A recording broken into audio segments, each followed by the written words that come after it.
Hey there, fellow deep divers. Ready to dig into something really interesting today? Absolutely. Always up for a good deep dive. Well, today we're taking on Paw Patrol. Hmm. You know, that show with the pups and their catchy theme song? Oh, yeah. I've definitely heard the theme song a time or two. Or maybe 100. Haha, right. Get stuck in your head. But we're going beyond that earworm today. We're going to explore how this show went from just an idea to a global phenomenon. Sounds fascinating. Where are we starting with this deep dive?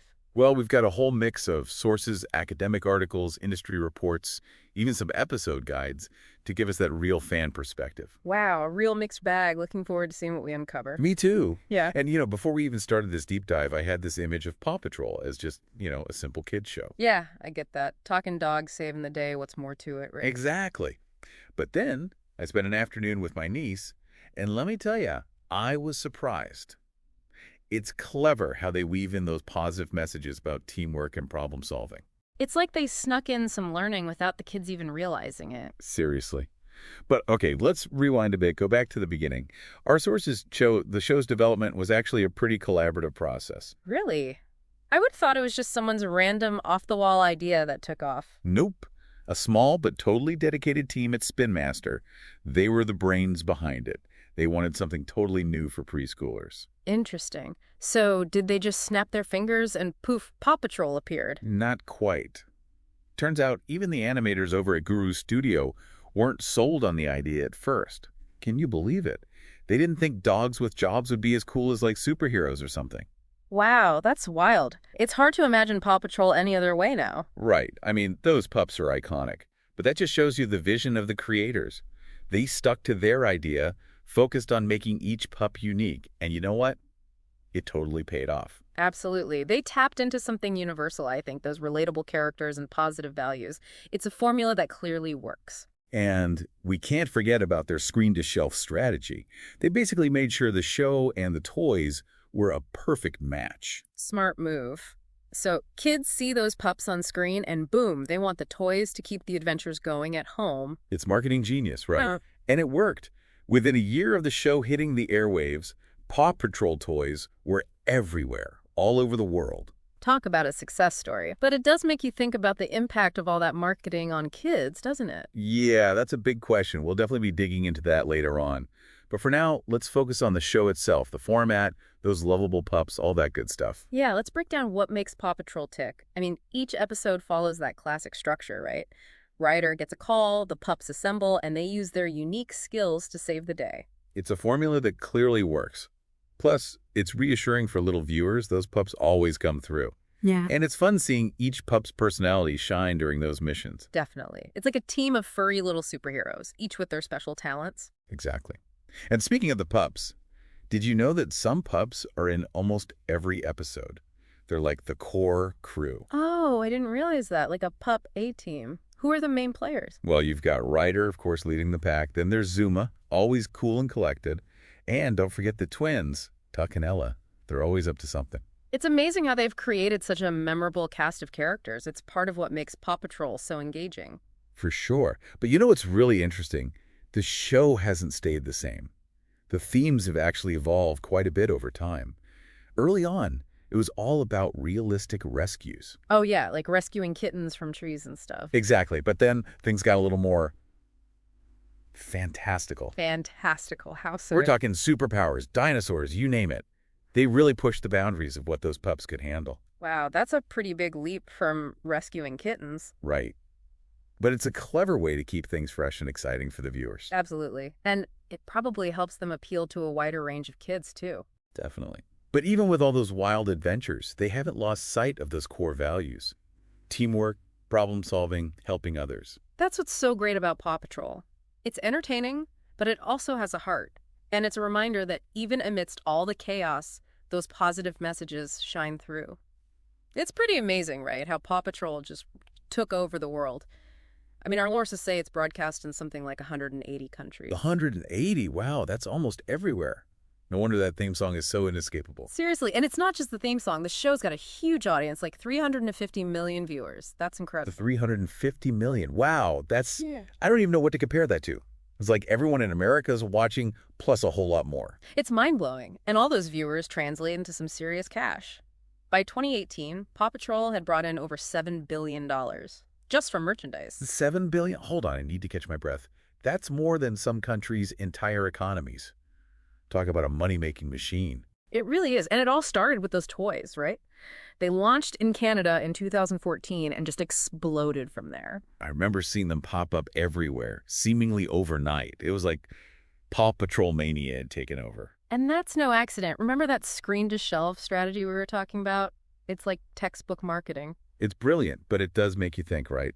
What's the impact of all that Paw Patrol stuff? The toys, the clothes, everything on kids? It's a valid question. I mean, you can't deny the potential for over-commercialization. It's like kids are being bombarded with Paw Patrol everywhere they turn. It's almost inescapable. Yeah. And it makes you wonder, does it affect their values, their priorities?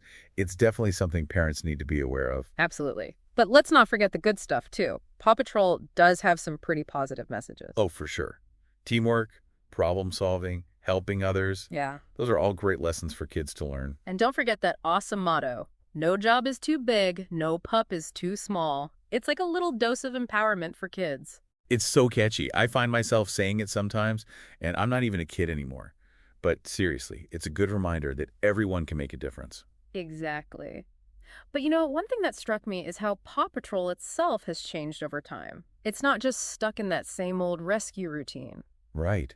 Remember how we were talking about those early episodes, all about realistic rescues? Well, it went beyond that. It got kind of... A little wilder. Yeah.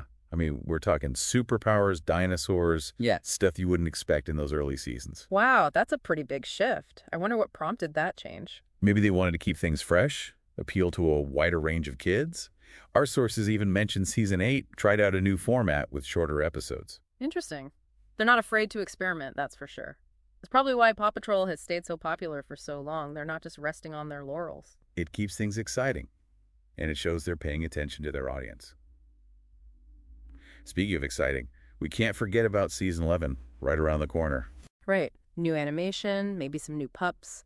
I'm curious to see what direction they take. It's like Paw Patrol is constantly evolving. There's that familiar feel, but they always throw in something new to keep us guessing. It's a smart strategy. But you know, there's one thing we haven't really touched on yet, and it's an important one. The critiques. Specifically about the way gender roles are portrayed. Yeah, that's a big one. There's been a lot of discussion about that.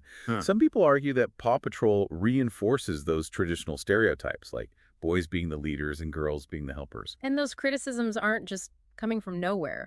Our sources point to some pretty interesting research, like one study that found male characters actually spoke way more than female characters, like a lot more. Yeah, that stat is pretty telling, isn't it? 63% of the dialogue was from male characters compared to only 37% from females. That's a big gap. And it's not just about how much they're talking, it's about the types of roles they have. Like you said, boys are often the ones leading those rescues, calling the shots, while the girls are often in those supporting roles. It's subtle, but it sends a message, right? Like there are certain jobs that are for boys and others that are for girls. Exactly. And those messages, even if they're unintentional, can really shape how kids see themselves and what they think they can achieve. Imagine a little girl watching Paw Patrol and only seeing female pups in those secondary roles.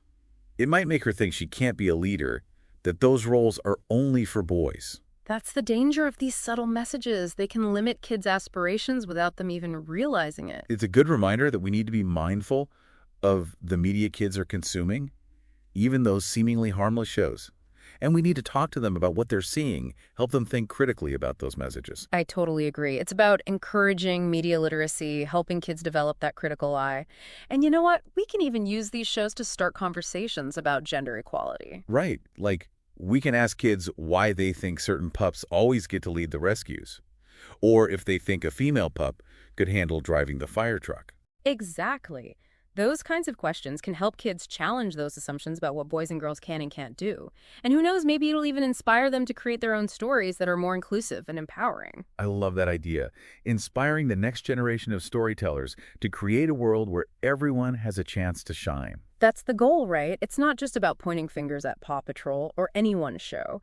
It's about recognizing that those deeper biases about gender exist everywhere, and we all have a role to play in challenging them. Well said. It's a collective effort, for sure.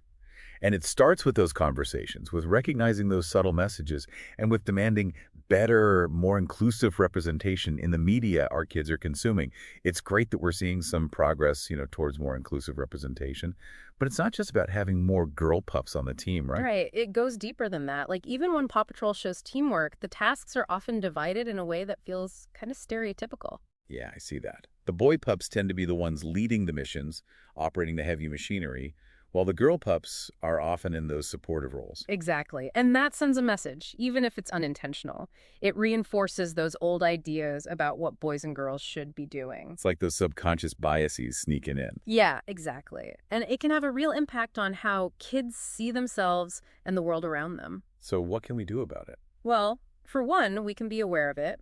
We can point it out to our kids, talk about why it matters. Like use it as a teaching moment. Exactly. Mm. We can ask them questions, make them think critically about what they're seeing, like, why do you think Chase is always the one in charge? Or could Sky be the one to lead the rescue mission? Those are great questions. It gets them thinking beyond those traditional roles. And who knows, maybe it'll even inspire them to create their own stories that break those stereotypes. I love that, empowering kids to be the change makers. That's what it's all about, right? Challenging those old ideas and creating something new, something better. Well said. And on that note, I think it's time to wrap up our deep dive into Paw Patrol. It's been quite a journey. We went from catchy theme songs to marketing strategies to gender representation. We really went deep. And I think the big takeaway here is that even something as seemingly simple as a children's show can spark some pretty complex conversations. Absolutely. It reminds us that we should never underestimate the power of stories, especially the ones we tell our kids. Those stories can shape how they see the world, what they believe is possible. So let's choose those stories wisely, and let's encourage our kids to question, to think critically, and to create their own stories that reflect the world they want to see. Couldn't have said it better myself.